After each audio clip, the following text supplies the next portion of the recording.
Во продолжение ќе одиме во Тетово преку прилогот кој што ни го подготви колегата Александар, инаку станува збор за нешто интересно, инаку 8 изложба државна на украсни птици и ситни животни, која собра околу 500 примероци од фазани, пауни, гулаби и украсна живина.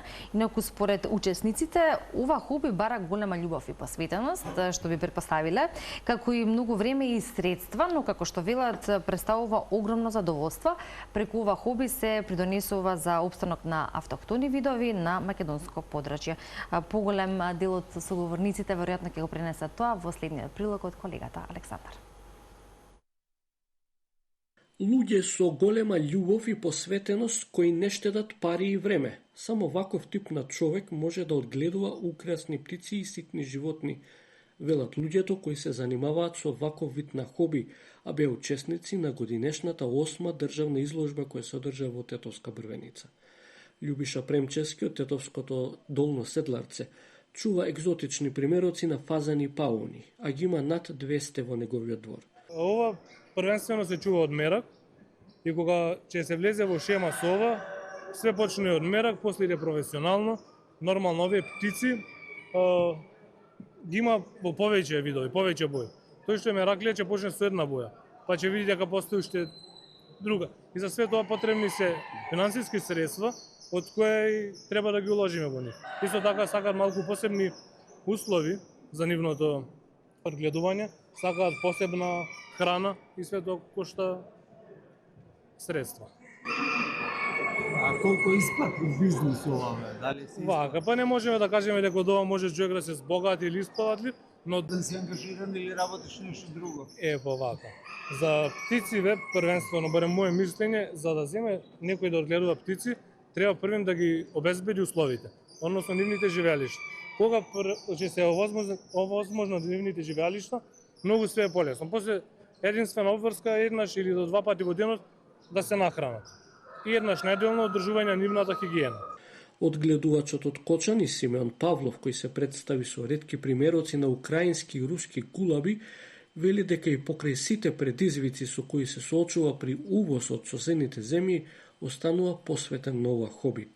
Малку е специфично за до нас, е малку тешко, потребни се повеќе документи.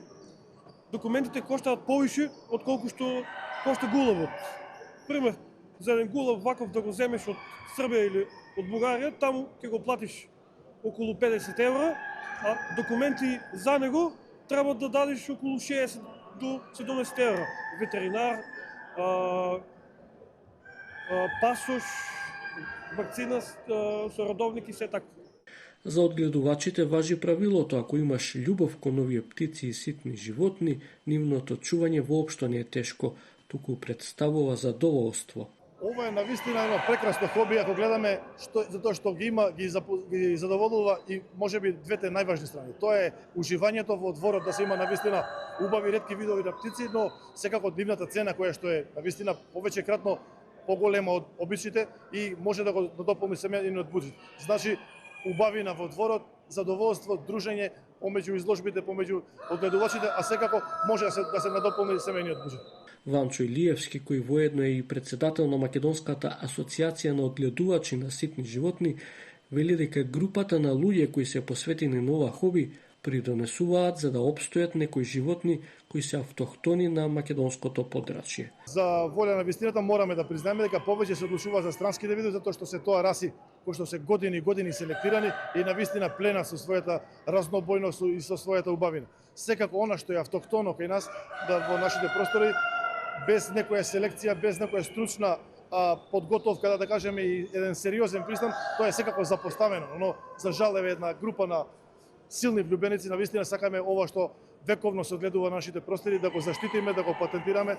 Во подготовка се и неколку работни стандарди, да се во детали објасни како расите треба да изгледат, а ние како една македонска асоциација, можеби еден мал сојуз, како член на Европската асоциација, секогаш ги информираме европските авторитети за она што вековно се одгледува за нас и секако добиваме една силна поддршка.